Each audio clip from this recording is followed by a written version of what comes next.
wadamada Djibouti iyo Ethiopia ayaa kala guranaya iyadoo ay isku maandhaafeen heshiiska is-afgarad ee Somaliland. Ismaaciil Cumar Geelle ayaa qaaday tallaabooyin diblomaasiyadeed oo uu ku dhafoor taabanayo Abiy Ahmed. Marar badan ayaana digniino diblomaasiyadeed ay siisay Addis Ababa iyo Djibouti, taasi oo uu dhegjara qusin waayay madaxweynaha waddankaasi Ismaaciil Cumar Geelle. dowladda Ethiopia ayaana doonaysa inay isugu soo luguduwato marsada caalamiga ah ee Berbera, taasi oo ay sugayso inta uu safarka madaxweyne Cabdiraxmaan Maxamed Cabdullaahi Cirro ku tagi doono, kaasi oo la filayo socdaalka kan Kenya ku xiga inuu noqon doono kan Addis Ababa. Ilwareedyadii ugu dambeeyay ee diblomaasiyadeed ayaana sheegaya in Ethiopia ay ka guraguraysanayso dekedaha waddanka Djibouti, iyadoo badeecado tiro dhaaf oo halkaasi uga soo dega Addis Ababa uu Djibouti ka soo galo dhaqaale tiro badan. Haddaba Somaliland sidee ayay uga faa'iideysan kartaa jaaniskan? madaxweyne Cabdiraxmaan Maxamed Cabdullaahi Cirro si masaxiixaya heshiiskii is-afgarad ee ay Ethiopia ku doonaysay fariisinka military Somaliland aqoonsiga ku siinaysay.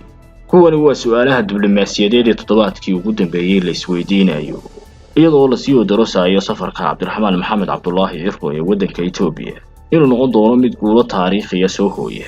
wadamada Djibouti iyo Ethiopia ayaana waxa ay si weyn ugu kala boodeen heshiiskii is-afgarad ee 2023 ay wada galeen madaxweynihii hore ee Somaliland Muuse Biixi Cabdi iyo ra'iisul wasaaraha waddanka Ethiopia Abiy Ahmed Cali. heshiiskan oo ay Hargeysa ku helaysay hamigii ay soo lahayd 34 sanadood ee ugu dambeysay, halka ay Addis Ababa helaysay mid ay 100 sanadood ee ugu dambeysay soo lahayd.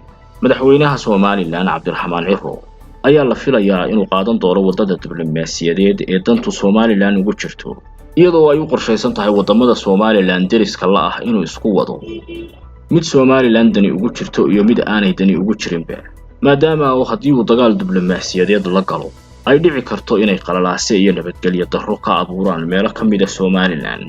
balse heshiiskaasi is-afgarad ee Somaliland iyo Ethiopia ayaa la filayaa madaxweyne Cabdiraxmaan Maxamed Cabdullaahi Cirro inuu qalinka ku duugo si shuruud la'aan ah haddii ay Somaliland ku helayso aqoonsi caalami ah.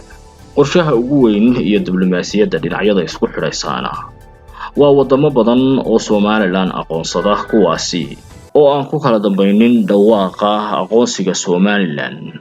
waxaana la filayaa jaanis dahabi inuu ugu jiro isku dhaca Djibouti iyo waddanka Ethiopia Somaliland, taasi oo ay ka faa'iideysan doonto.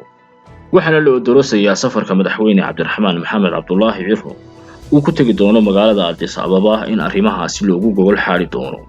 Addis Ababa iyo Hargeysa ay jeexi doonaan waddo cusub oo gaarsiisa hadafkooda.